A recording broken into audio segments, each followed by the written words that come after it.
கட்டபொம்மன் கோட்டையில வந்து காலடி வச்சது கண்ணுக்குட்டி. கெட்ட வழி போனதில்லை இது அப்பன மீறாத சிங்கக்குட்டி. எப்பவும் அம்புள்ள சுத்தந்தா இது மொத்தமும் அப்பனின் ரத்தந்தா.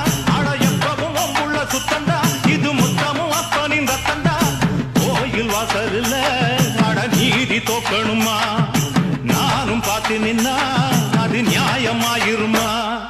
கட்டுனம் கோட்டை ஒண்ணு அதை கட்டிக்காக்க இங்க காவல் உண்டு. சுத்துனம் பூமி எல்லாம் ரொம்ப சுத்தமா எனக்கு பேரும் உண்டு. சத்தம்மா நீ சொல்லம்மா நான் வாழ்ந்த வாழ்க்கைக்கு பேருண்டம்மா. சந்தன காத்துக்கு சங்கடம் சேரும்மா. சக்கம்மா நீ சொல்லம்மா. கட்டுனம் கோட்டை ஒண்ணு அதை கட்டிக்காக்க இங்க காவல் உண்டு.